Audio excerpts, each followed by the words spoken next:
Graça e paz, irmãos. Eu quero saudar a igreja com esta paz poderosa do Senhor Jesus Cristo. Hoje, nesta quinta-feira, nós estamos fazendo o nosso culto de oração.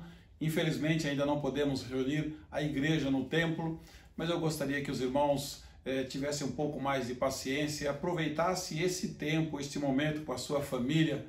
Escolha um lugar da sua casa onde você possa cultuar ao Senhor, cante o hino ao Senhor, faça os pedidos de oração entre os membros da família. Se for só você e a sua esposa, ore um pelos outros. Se você estiver sozinho, ore por você e ore também pela membresia da igreja. Tantas pessoas precisando de oração numa noite como esta, e nós estamos aqui, meus queridos, certos de que o Senhor está nos assistindo.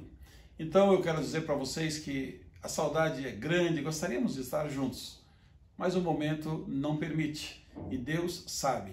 E Deus nos dá sabedoria para aproveitarmos cada momento e cada situação. Então eu quero nesse momento orar, antes de nós começarmos esse culto, fazendo uma oração de agradecimento, porque nós estamos vivos. Nós aqui estamos, passamos por dificuldades, passamos por alguns problemas na saúde, mas aqui estamos para a glória do nosso Deus. Nós temos muitos irmãos que estão passando por problemas da doença, do Covid, pastores da nossa associação também que estão hospitalizados, que estão se tratando, conhecidos nossos. Então eu quero agradecer a Deus pela vida e agradecer a Deus porque Ele tem cuidado de nós. Feche seus olhos e diga assim: Deus, fala comigo nessa noite. Deus querido, obrigado, Senhor, pelo dom da vida. Obrigado, Senhor, porque nós encontramos a vida no Senhor Jesus Cristo. Vida em abundância, mas também vida eterna em Cristo. Ó Deus, assista-nos, ó Pai. Obrigado por esse dia, obrigado a Deus porque nós acordamos e nós estamos aqui nesta noite reunidos em família, a igreja, Senhor, reunidos cada um na sua casa, Senhor.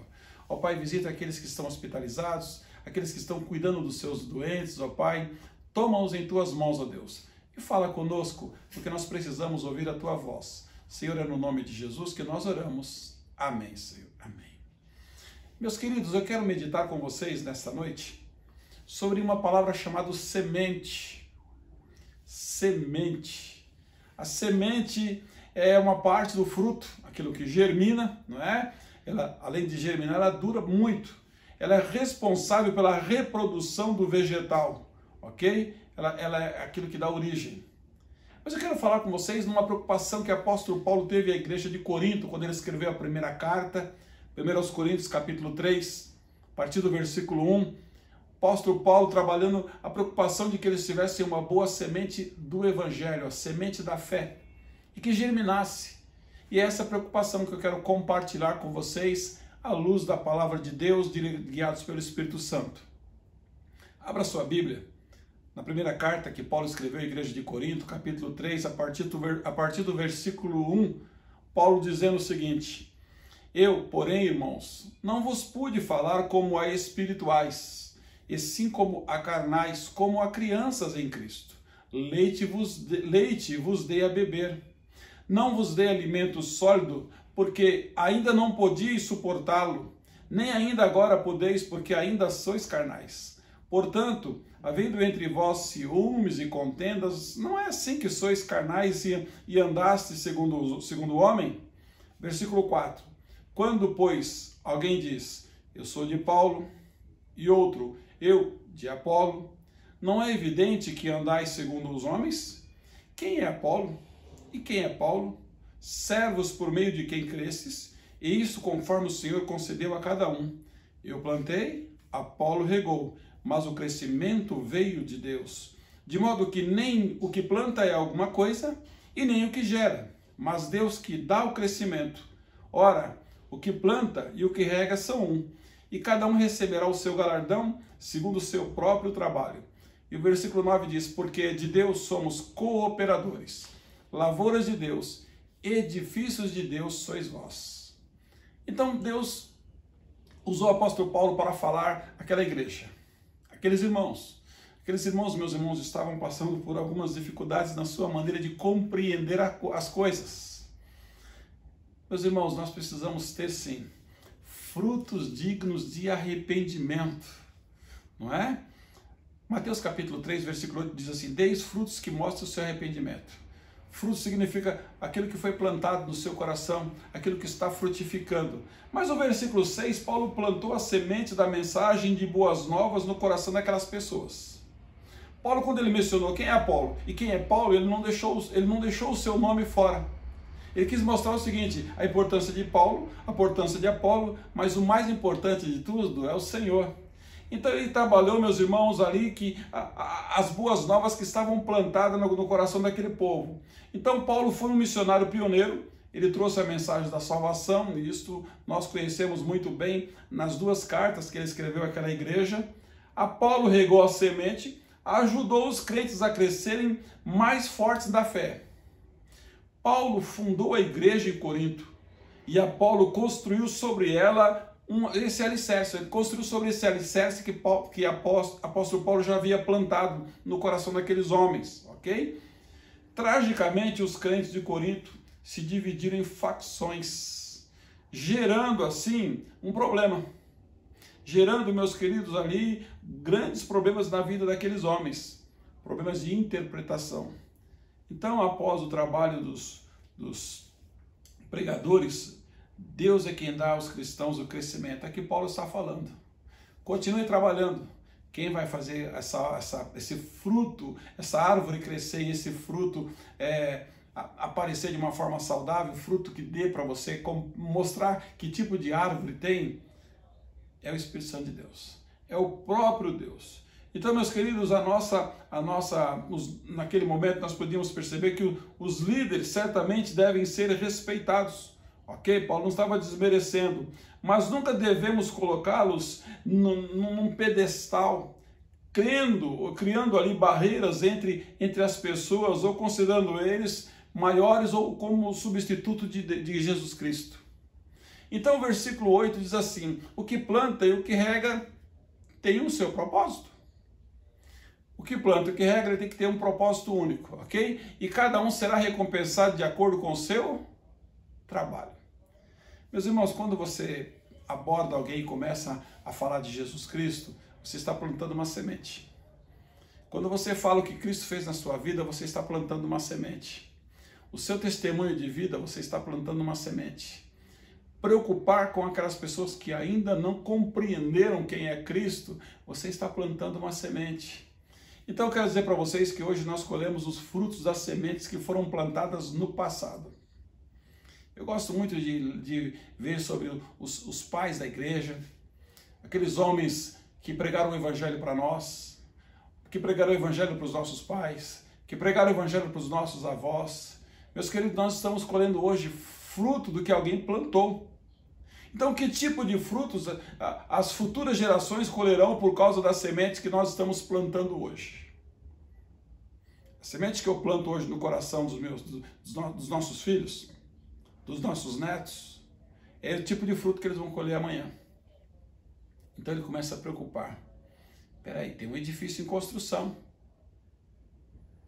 Que tipo de material está sendo usado? Meus irmãos, é assim a respeito da nossa fé cristã.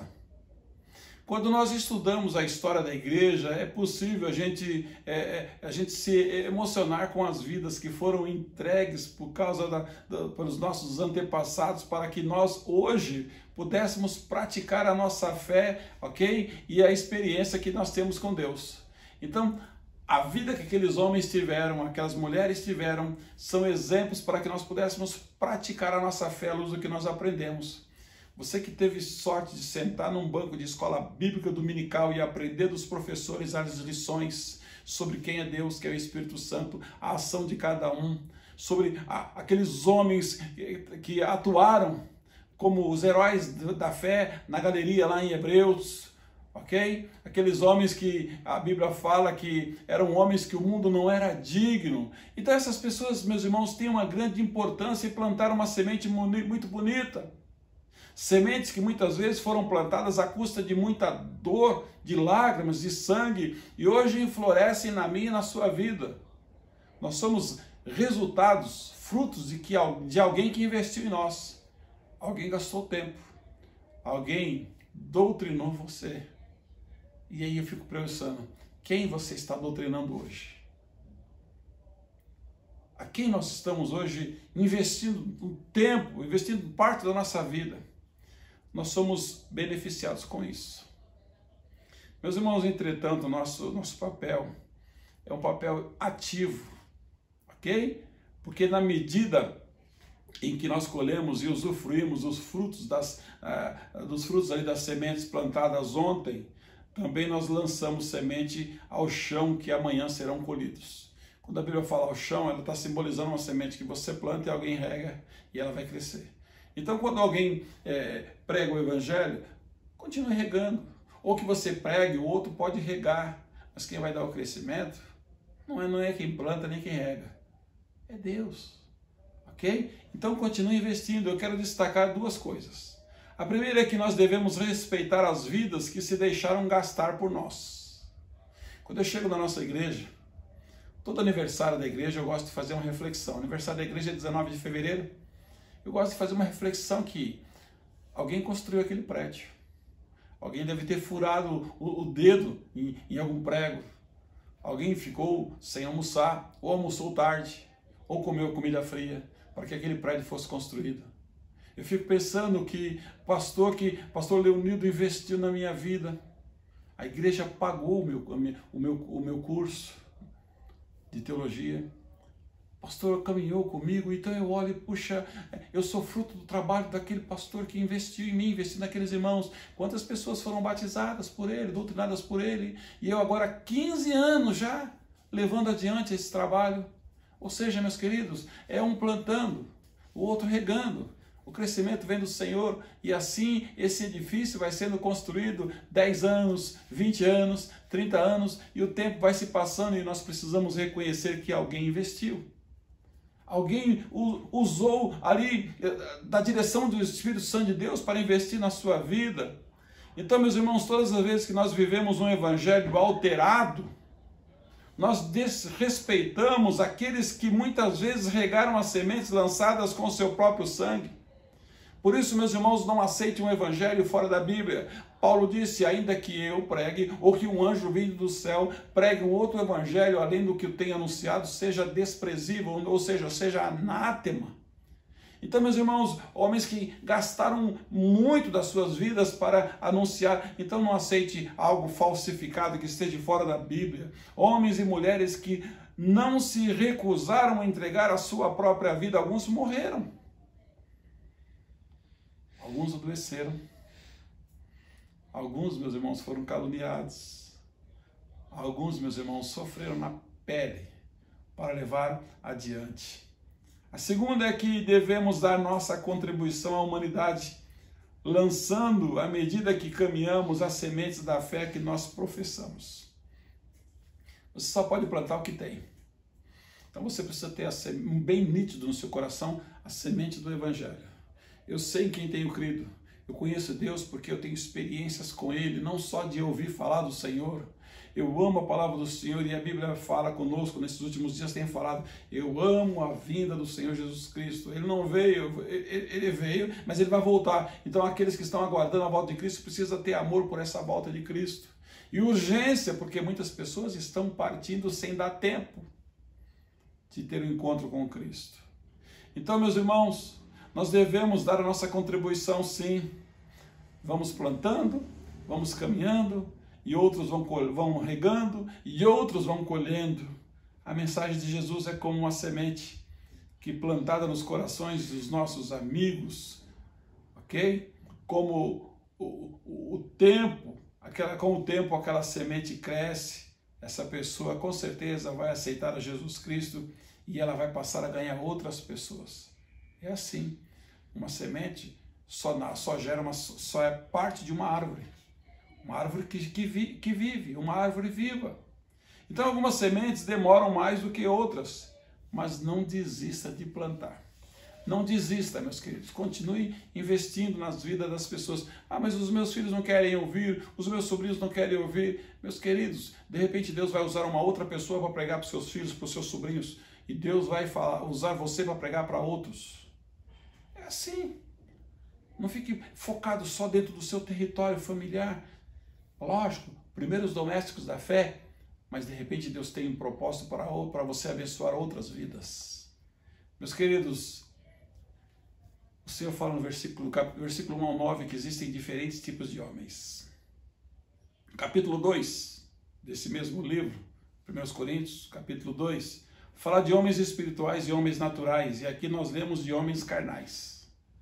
Ok? Então, o homem natural, ele só discerne as coisas naturais, as coisas da matéria, da carne. O homem espiritual, ele discerne as coisas espirituais, as coisas de Deus.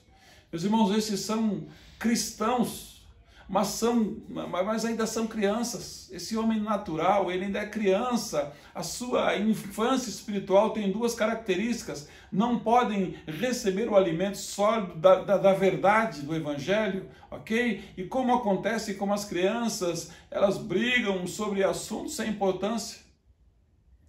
A criança está focada mais na brincadeira, tanto que você está dando comida para ela e se alguém estiver brincando, ela para de comer para brincar, porque ainda é criança. Então Paulo disse, olha, eu queria falar com vocês de uma forma mais madura, mas a preocupação de vocês ainda é infantil. Meus irmãos, o que ele quer dizer? Eu preciso conhecer os princípios básicos do Evangelho.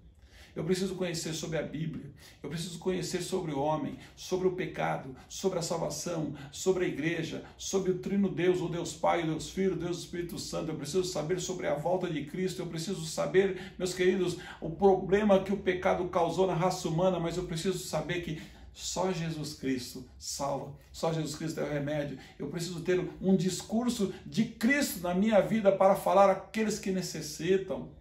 Por isso, meus irmãos, esse versículo 6 trabalha com muita tristeza no coração de Paulo. Então ele começa a falar do versículos 10 até o 23 do edifício da igreja. Nesse trecho, o apóstolo se ocupa com a igreja no seu aspecto como um edifício. Então nós podemos recordar diversas figuras da igreja. Ele chama a igreja como um corpo. Por que um corpo? Porque Cristo é o cabeça e nós somos os seus membros. Chama ele de noiva, porque Cristo, que é o noivo, vai buscar a noiva, que é a igreja imaculada, a igreja adornada, a igreja sem ruga, a igreja bonita, a igreja gloriosa e triunfante. Também chama de um templo. Meus irmãos, por que um templo? Porque você é templo do Espírito Santo de Deus. Por isso que, por causa da pandemia, a gente não pode estar dentro das quatro paredes, mas você é templo, você continua igreja. A igreja não fechou, meus irmãos. O que fechou foi aquelas portas, mas a igreja continua viva e eficaz.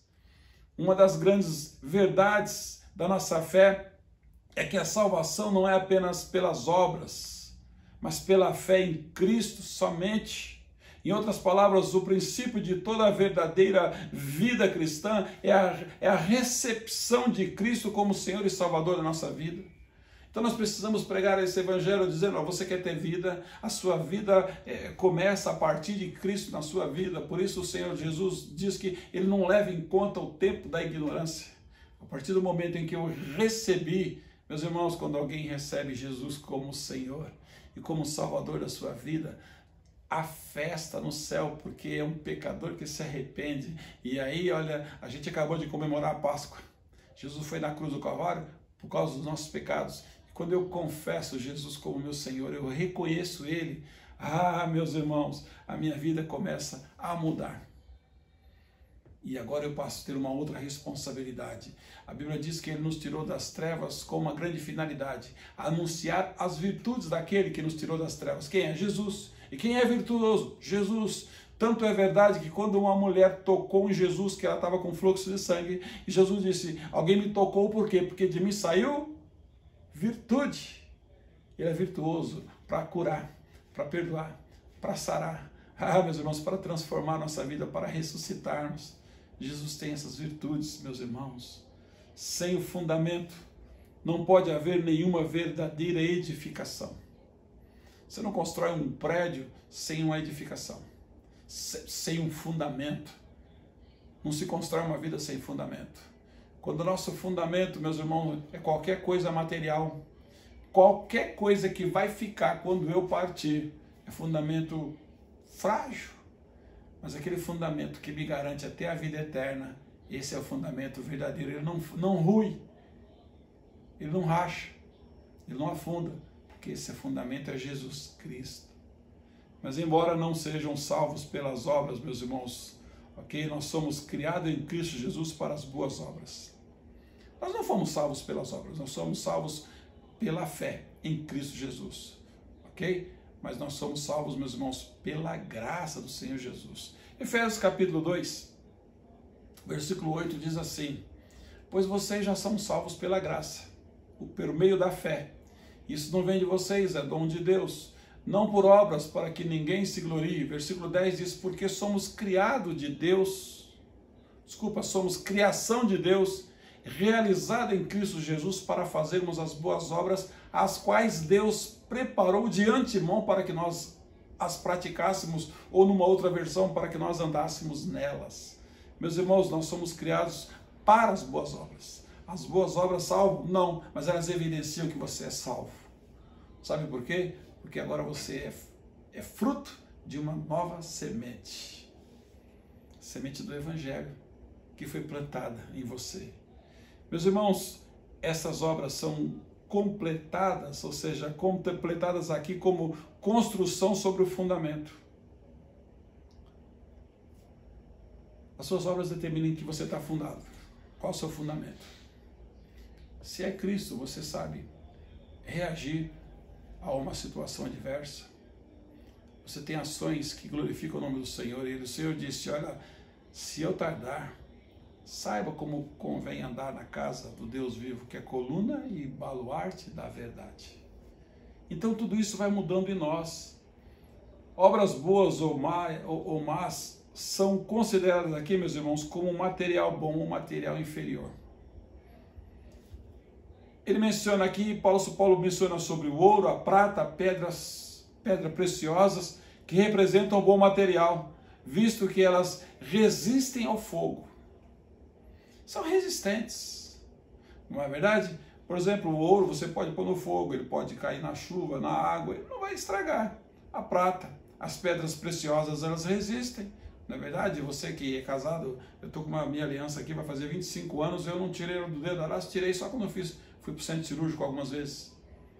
Mas é a mesma. Eu tomo banho com ela, já fui em lugares aí com 40 graus, mas também já tive temperatura aí baixíssimas, e ela continua, porque é um material precioso. Sabe, meus irmãos, isso, o apóstolo Paulo está falando isso da nossa vida, exatamente para a gente compreender, meus irmãos, em que fundamento está a nossa vida, ok? Aí ele diz algo mais tremendo aqui para nós, para que a gente pudesse entender, ok? Enquanto a madeira, o feno, a palha, que o fogo destrói, configuram a má construção. O que é essa má construção? Essa má construção, meus irmãos, é a doutrina errada, é um trabalho sem valor. Ok? Por exemplo, você joga madeira no fogo, ela queima. A palha no fogo, ela acaba, ela vai embora. Ok? O feno também. Também as nossas obras não podem ser obras que vão desaparecer com o tempo. Você não vai construir uma casa de palha. Você não vai construir uma casa, meus irmãos, sabendo que aquele material, um edifício, por exemplo, você já viu um edifício aí de 50 andares, de 20 andares, construído de madeira? Ele tem que ter base. A nossa vida também, queridos. Por último, o fogo provará a obra de cada um. O fogo pode simbolizar a perscrução do Senhor. O que significa isso, meus irmãos? Aquilo que Deus investiga com cuidado. O fogo pode representar ali a investigação de Deus na nossa vida, olhando, analisando cada detalhe, cada ação das nossas vidas, cujos olhos são como chama de fogo perante o tribunal de Cristo, onde todos os crentes comparecerão e serão manifestos. Romanos capítulo 14, versículo 10 disse: portanto, você que julga o teu irmão, e por que despreza o seu irmão, pois todos compareceremos diante do tribunal de Cristo. Eu quero dizer para você que a obra do seu irmão, ela é tão importante quanto a sua. Valorize a obra do seu irmão. 2 Coríntios capítulo 5, versículo 10 diz que pois todos nós deveremos comparecer perante o tribunal de Cristo, para que cada um receba de acordo as obras praticadas por meio do corpo, quer sejam boas, quer sejam más. Eu quero levar você nesse finalzinho de mensagem a pensar que tipo de semente eu estou plantando. Às vezes a gente vê na geração nova filhos chamando a atenção dos pais. Pai, faz isso não. Mãe, isso é feio. Filhos sendo a base dos pais. Deveria ser o contrário, né? Como Timóteo, que teve a chance, a oportunidade de ter 2 gerações cuidando dele. Sabe, meus irmãos, a igreja fundamentada em Cristo, cada membro deve ser espiritualmente maduro, sensível e ter a sua vida fundada na sã doutrina. A igreja de Corinto estava repleta de membros cujas obras eram madeira, era feno, era palha, membros que eram imaturos, insensíveis para com os outros, era assim, vulneráveis às doutrinas erradas. Qualquer vento de doutrina levava aquele povo. Sem dúvida, meus irmãos, eles tinham muitos problemas. Você quer evitar problemas na sua vida? Comece a plantar naquilo que é eterno. Invista a sua vida no que é eterno. Quando Deus fala com você, eu aprendi isso há muitos anos atrás, um professor meu que já está na glória. Quando Deus fala com você, ele tem 2 grandes propósitos: evitar um grande mal, te proporcionar um grande bem. Ouça a voz do Senhor. Sabe, meus irmãos, esse fundamento da igreja de Jesus Cristo, o Senhor está dizendo o seguinte: eu quero que você edifique a sua vida em mim. Quando ele fala igreja, ele está falando de você. Você é a igreja. A gente tem a noção de que quando você fala de igreja, é só o ajuntamento dos crentes. Você é a igreja. Mas quando nós juntamos para glorificar o nome de Deus.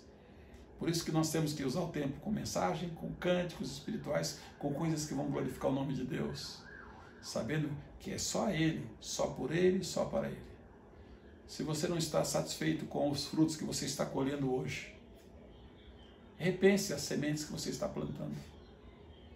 Talvez você já está vendo, puxa, se eu tivesse investido nesses meninos, se eu tivesse investido nesses meus filhos, na vida espiritual, como eu investi na vida acadêmica, se eu tivesse dado mais Bíblia para eles, mais palavra de Deus para eles, do que tantos cursos, talvez eles seriam pessoas mais dignas nesse mundo. Queridos, Deus quer que você plante uma semente espiritual. E nunca esqueça daquelas pessoas que investiram em você. Eu sou eternamente grato por aqueles professores lá na infância, na adolescência, na juventude, os pastores que investiram tempo cuidando de mim, para que eu pudesse hoje estar cuidando de um rebanho já há alguns anos. Meus irmãos, nós somos assim, semente gerando semente. E o desejo que eu quero para você nessa noite é que Deus em Cristo Jesus lance cada vez mais no seu coração a vontade de ser um semeador de boas novas. Amém? Que Deus em Cristo Jesus te abençoe e que a paz do Senhor te acompanhe. Fique na paz. Deus te abençoe.